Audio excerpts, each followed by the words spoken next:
Yes, there's a subject matter that always gets me restless. As to Korea, the man that speaks to these channels, there's a subject matter. Let me just dive into it that gives me restless nights and kind of makes me question what I promote into Korea. And this comes to the gender bias that is promulgated, pontificated, and promoted in different platforms. And it has to do with body shaming. And it has an acute leaning or and what I would call almost unchecked imbalance on women, mostly in sports.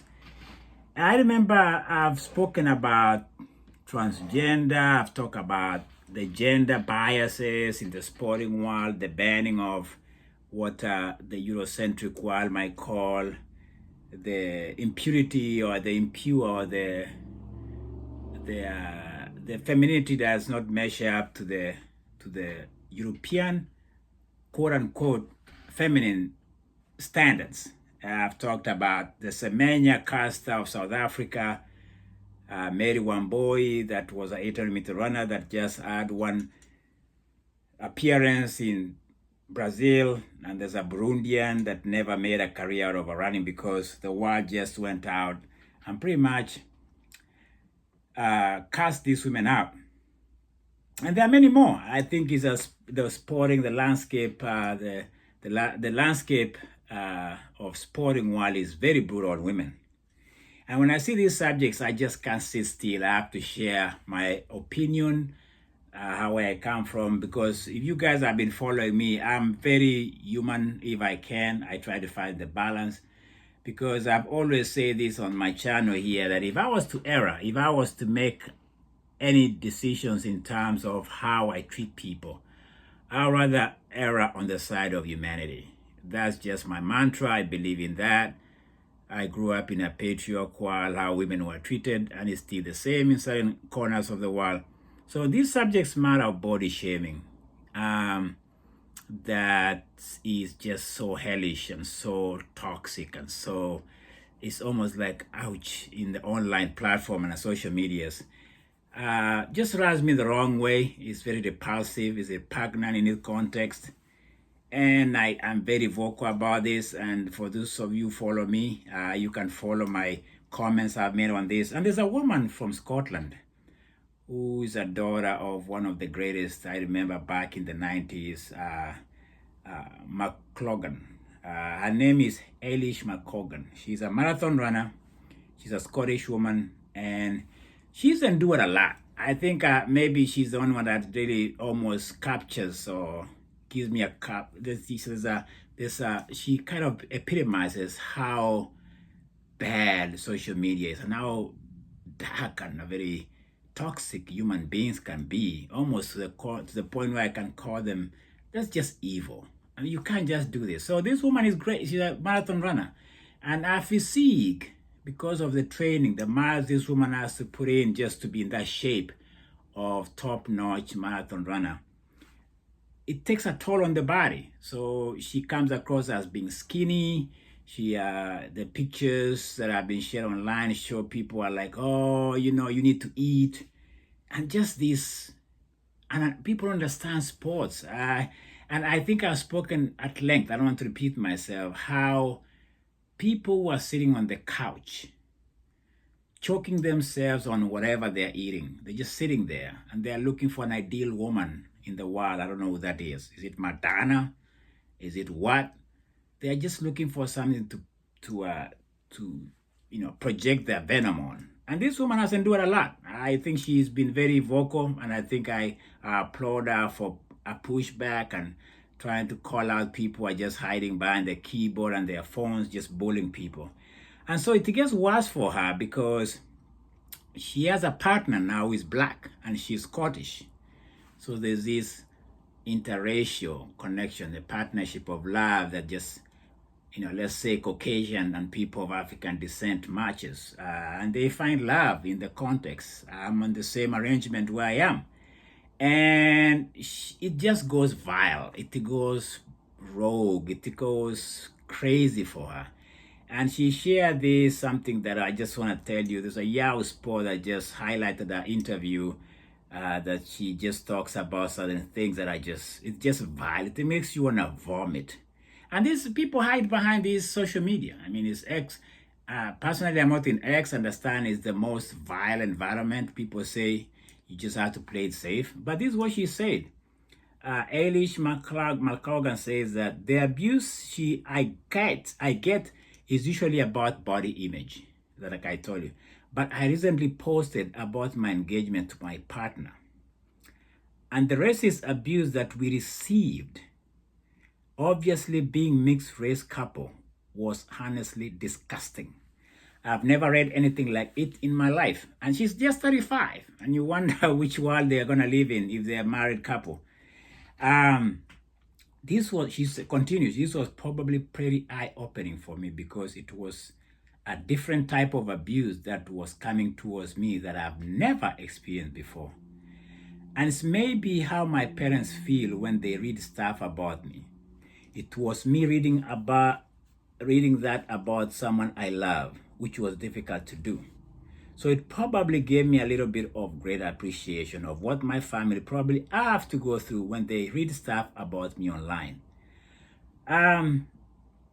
And then she continues, but sadly, that's just the downside of social media and the online world that we are in. All we can do is to keep standing up for ourselves, voicing our disgust at it, outing people who are maybe not afraid to share their names and stuff online, but also ask for verification on social media. All we can do is to continue to call it out, try and educate the next generation on not being an asshole, pretty much. And that's why I applaud women like her, because women have been doing a lot. Let's just start with that. It doesn't stop there. It doesn't stop here. Social media has just given people almost like honestly, I think social media, if you think about it, it's just mayhem. It's like a jungle. It's like everything is wild. There's no gatekeepers. It's just, there's these people called this masculinity promotion and the gospel of the man and all this. And I'll say this, it's very unhealthy. One has to be very guarded. And for her to go through this as great as she is, as a great marathon runner she is, I applaud her. And in fact, she even asked to my story today about Ruth Chemgetich, because she looked up to this woman whom I talked about, and you guys might be aware that she was caught doping. And she always thought, man, this woman just breaking 2:10 in the marathon just makes women look great in the world of sports. But this is what happens when you cheat. It affects women, it affects other athletes. And what she says that when Eilish McColgan says in this article that she had admits that when the news that world record holder Ruth Chemgetich had been provisionally suspended after returning a banned substance in a drug test, it was really disappointing.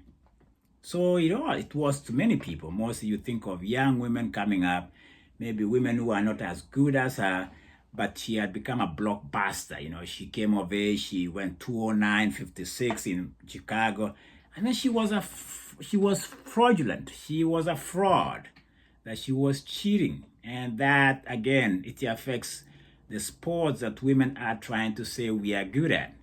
I like what she says here. She says something that was very interesting. And I agree with that totally. She says something that was fascinating, that I've said this, I've alluded to it somehow in some of the things I've said. She says that when the top person is doing it, that is Ruth Chemgetich, it's really disappointing. But I think the agents, the coaches need to be a little bit more responsible for that as well. I mean, this isn't just Ruth. Ruth is not standing alone there having done it by herself. There's people around her, as she says here, who are colluding with her, who are working with her. She continues by saying something I agree with her. There's a deeper team involved here that are essentially, and then she said, quote, blah, blah, blah. I'm not going to say using an athlete, But do you know what I mean? I think she didn't want to say that Ruth Chemgetich or people from poor countries are being used by agents. But I'll say this, if she can't finish that sentence, I'll say most of these agents from Europe and other parts of the world, people who have knowledge on the sport, they'll exploit people who have less knowledge, who are poor. She can't finish it, but I'll finish it for her. And I've said this in my platform here. Whether they are, she continues, that whether there's coaches, doctors, agents particularly, I think they need to be held responsible in some way. The ban is on the athlete, but there needs to be something on the coaches and the people that are administering these to try and cut it down. There you go, a woman at 35 who has endured a lot in this social media and body and all that stuff, and now a partner in the abuse. She can still make sense. She can still share our mind and our wisdom, and I applaud her for that. I think this is what we need. We need a pushback. We need people who speak to the truth about doping, and the fact it's not just about Ruth doing it. Who else was involved? Why are they not being held accountable? Of course, she gives credit to Kenya by saying that they're really having a big crackdown on Kenya at the moment, which is amazing to see. She gives it like, all that money they've invested in trying to fight the doping endemic in Kenya sports. Yes, I agree with that to a certain extent, but I don't think it's as good as she wants it to look like in Kenya, as a Kenyan I've talked about. I think we're still having what I call value deficit. We're still lacking, we don't have integrity in Kenya. We don't have pride in Kenya of why we do certain things. And until we recalibrate, until we reevaluate the sports, what is sports to Kenya, what is athletics to a Kenyan, I think we have a long way to go. Doping will still be a problem. In fact, the other day, another young man, Ronald Kimeli, who won standard marathon in Nairobi and got again, is another one on the hall of shame in doping in Kenya. So I applaud this woman, Eilish McColgan. She's the hero for this week for me. She's endured a lot. I wish her well with her partner. And of course, the pushback on these bullies and these maniacs who are just roaming the social media, just like hyenas that they are. Well, there you have it. Tuko Riadha, always trying to speak the truth, highlight the plight, highlight the famous that are trying to fight the evils that plague every society. Because you know what? Women have a long way to go, and I'm just standing with them as much as I can. And Tuko Riadha is pro-athletes, no matter the gender. And again, we have a long way to go. Hey, what do you think? Body shaming, online body shaming, whatever body shaming you're talking about is predominantly on women. And I think it's just a fact. And I think we men need to speak more on that subject and realize that what you think is perfect is not, but it's still a soul. What about that? What about just embracing the soul and the humanity in that person? Take that from me, man. Give me a comment on that.